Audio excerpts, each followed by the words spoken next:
हर हर महादेव। तो यहाँ हम रात रुके थे। इनका परिचय है, ये जगह की मालकिन है। काफ़ी अच्छा स्वभाव है इनका। ये भाई इन्होंने सपोर्ट किया। अब यहाँ भजन चल रहा है, देख सकते हैं। अभी मंदिर से दर्शन होके हम बाहर आए हैं। पुरी में आपको अगर आना है तो ट्रांसपोर्टेशन के लिए यहाँ पे ट्रेन, प्लेन सभी सुविधा है। आप किसी भी तरीके से आ सकते हैं। और ये सामने देख रहे हैं, यहाँ से लाइन शुरू होती है, क्यू होता है। यहाँ से दर्शन की लाइन लगती है। और यहाँ पे हर एक तरीके की सुविधा आपको मिलेगी। अंदर आप रहेंगे तो इधर बड़े बड़े कूलर भी है। यहाँ पे हर जगह ऐसे पानी के टैप मिलेंगे आपको पीने के लिए।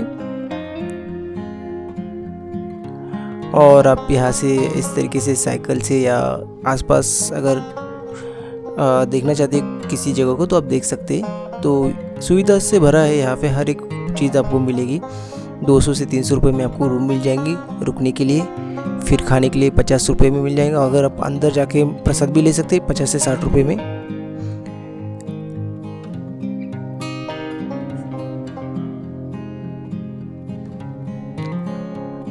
तो अब हम आगे की यात्रा की जो पड़ा है उसकी तरफ बढ़ते हैं।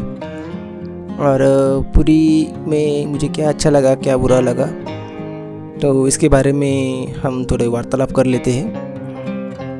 देखिए, जगन्नाथपुरी में आपको मतलब रामेश्वरम से तो काफ़ी बढ़िया है यहाँ पे। अगर आप आते हो तो कम बजट में भी यहाँ पे आपको काफ़ी सारी सुविधा मिल जाती है। दर्शन भी काफ़ी बढ़िया सा होता है। माइनस पॉइंट तो एक ही है यहाँ पे कि यहाँ पे मंदिर के परिसर में काफ़ी जगह आपको नॉनवेज के शॉप्स मिल जाएंगे, जो नहीं होना चाहिए क्योंकि एक धाम है। तो धाम के परिसर में ये चीज़ें होनी नहीं चाहिए। पर अभी क्या कर सकते, यहाँ की जो प्रशासन है इन्हें ये बात का समझनी चाहिए क्योंकि वो हमसे ज़्यादा समझदार है और उनको ज़्यादा शास्त्र के बारे में भी समझ है। बस यही एक माइनस पॉइंट मुझे यहाँ लगा। बाकी तो सब बहुत बढ़िया है। आप मंदिर में जाके लाइन लगाएंगे तो आपका दर्शन हो जाएगा एक आधे घंटे में। और अंदर जाने के बाद भी आप जब जगन्नाथ जी के दर्शन करोगे तो एक अलग सा आपको अनुभव और जो फीलिंग आएगी, जो आपको मैं शब्दों में उसको नहीं बता पाऊँगा, वो आपको खुद उसका अनुभव लेना पड़ेगा। जब आप यहाँ पे आएंगे तब आपको इसके बारे में पता चलेगा।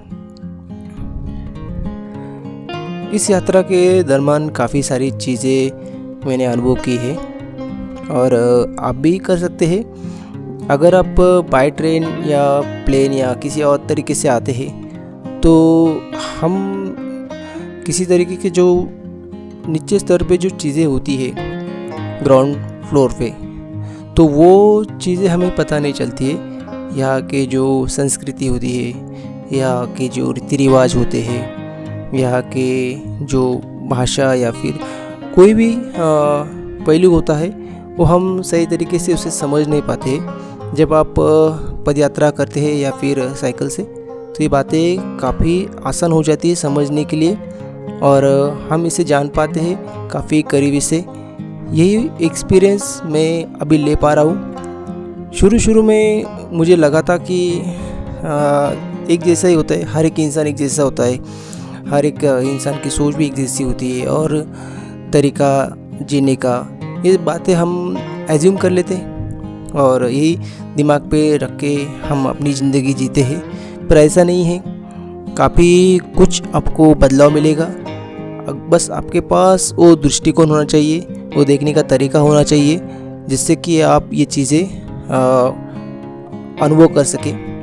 क्या होता है कि हम कभी कभार जो छोटी छोटी बातें होती है उन्हें मतलब इतना इजी ले लेते कि उनका जो इम्पैक्ट होता है बड़ा होने वाला है वो हम उसे नहीं समझ पाते। तो हमेशा याद रखिए चीज़ों को। हमेशा कोई भी बात हो उस पर ये सोचिए कि ये जो बात है इसकी क्यों इम्पोर्टेंट, इसके पीछे क्या वजह हो सकती है, ये समझिए। तभी जाके आप जो है जीवन में आप किसी भी चीज़ को अच्छी तरीके से आप उसके दोनों जो पहलू होते उन्हें समझ पाओगे। तो ये हमारे व्यक्तिगत जीवन में भी इसका ये होता है। देखा जाए तो क्या होता है कि आजकल हम अपनी जो शिक्षण प्रणाली है जिसमें हम काफ़ी सारे सिर्फ एक ही, जब कोई इंसान को हम जानते नहीं तो हम उन्हें पूछते कि हु आर यू, पर हम आज तक कभी खुद को नहीं पूछा कि हु एम आई। ठीक है, तो ये होता है जब तक हम खुद को नहीं जानते हैं, खुद को नहीं समझते हैं, तब तक हम चीज़ों को अच्छी तरीके से नहीं देख पा सकते। हमारे अंदर वो जो क्लैरिटी होनी चाहिए जीवन में वो नहीं होता है। अभी भी अगर हम किसी को पूछते कि उनके जीवन में टारगेट गोल्स क्या है, वो हम आराम से बता पाएंगे, पर अगर किसी को पूछा what is the purpose of your life, आपका जीवन का क्या ध्येय है, ये नहीं बता पाएंगे। तो ये जो बातें हैं आपको, जब आप सोलो ट्रिप करते हैं, आप कहीं जाते हैं, अपने आप को समय दे पाते हैं, तो ये बातें आप समझ पाएंगे। हालांकि अभी मैं जो बातें आपसे कर रहा हूँ, मतलब बहुत से जो व्यूअर्स होंगे उनके लिए ये बातें नई नहीं है, ये सब वो खुद जानते हैं। पर क्या होता है कि हमें किसी तरीके से कोई तो गाइडेंस करने वाला होना चाहिए, या फिर जिसने ये चीज़ें की है, जब वो उनके अनुभव से जब वो बोलते हैं तब हमें ये चीज़ों पे मतलब उसको हम काफ़ी इम्पोर्टेंस देते हैं और उसको देना चाहिए। तो ये बातें होती है, तो आप खुद को समझिए। और अगर आपको समझना है कि हु एम आई, मैं कौन हूँ, तो इसके लिए एक ही रास्ता होता है, वो होता है स्पिरिचुअलिटी। स्पिरिचुअलिटी से ही, आध्यात्म से ही आप अपने आप को समझ पाओगे, और उसके बाद में आपके जीवन में जो भी उतार चढ़ाव या सुख दुख या किसी तरीके के मतलब आप जो अशुभ शुभ जो भी हो आपके साथ जीवन में अगर घटित हो रहा है, तो ये किस वजह से हो रहा है, क्यों हो रहा है, और इसके लिए हम क्या कर सकते हैं, इन सभी सवालों का जवाब जब तक आपको नहीं मिलेगा, जब तक आप अपने आप को खुद को नहीं समझते जानते, तो ये बातें आपके साथ होती रहेंगी। ये मैंने इस यात्रा के दौरान सीखा है, और मैं आपको जैसे जैसे हम आगे बढ़ेंगे वैसे वैसे मैं बताऊंगा कि मैंने अपने बारे में मतलब किस तरीके से मैंने ये सवालों के जो जवाब है उनको ढूंढना शुरू कर दिया, और उस किससे सहायता ली, किस बेस पे ये मुझे मतलब लगता है कि ये इस तरीके से हो सकता है। और आप भी उसमें अपना खुद का भी जो ओपिनियन है, खुद की सलाह जो भी हो आपको लगता है, आप मुझे कमेंट करके बता सकते। ऐसा नहीं कि मैं हर बार सही होगा, क्योंकि कोई भी दुनिया में परफेक्ट नहीं होता है। हर एक इंसान के अंदर कुछ कमियां होती है, बस हमें जो सीखने जैसी चीज़ हो सामने वाले के अंदर वही सीखनी चाहिए, जो उसके अंदर का जो गुण है। कोई भी कितना भी बुरा इंसान हो, उसके अंदर कुछ ना कुछ होता है जो हमें जीवन में मतलब काम आ सकता है और हम उनसे सीख सकते हैं। तो ये बातें होती हैं। तो जगन्नाथपुरी का जो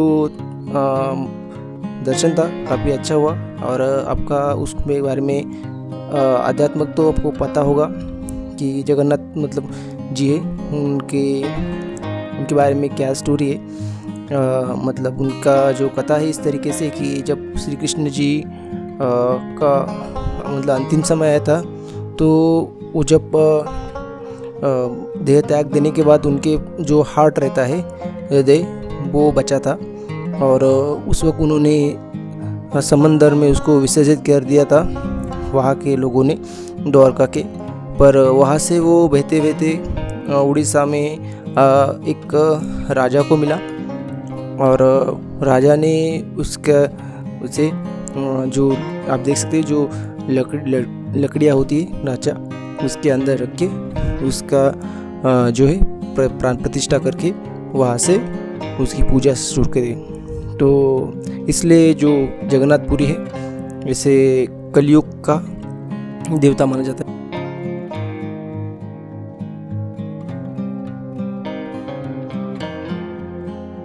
ये भाई जिन्होंने मुझे सपोर्ट किया यात्रा के लिए, उसके लिए उनका मैं आभार मानता हूँ।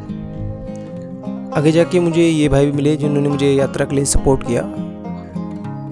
फिर थोड़ी देर आगे चलते ये भाई मिले मुझे, जिन्होंने मुझे स्वीट खिलाया। फिर बाद में इन्होंने नाश्ता दिया।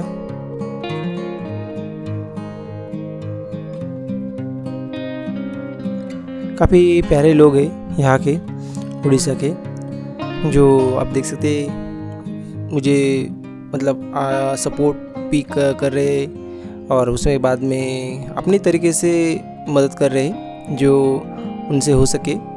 और यही खूबसूरती है हमारे देश की, यही हमारी संस्कृति है कि कोई भी हो, यही मानव धर्म है हमारा कि किसी भी तरीके का हम अपने यहाँ पे जो अतिथि आते हैं, या फिर कोई भी अतिथि कौन होता है कि वो नहीं, जो हमारे यहाँ पे जो मेहमान आते हैं या फिर कोई भी जो हमारे जानकार है वो नहीं, अतिथि वो होते हैं जिन्हें हम जानते नहीं, पहचानते नहीं, और वो कभी भी किसी समय आ जाते, उन्हें हम अतिथि कहते हैं। तो अतिथि देवो भव, ये हमारी तो कल्चर का हिस्सा है और यही होता है। और यहाँ पे भी जब मैं आ रहा हूँ ना, इनकी जान पहचान है, पर अपनी तरफ से ये हमें वो मान सम्मान सभी देते हैं जो जिसके लिए मतलब हमें अच्छा लगता है। और जो मिलने के बाद और काफ़ी बढ़िया लगता है जब ऐसा किस तरीके से जब लोग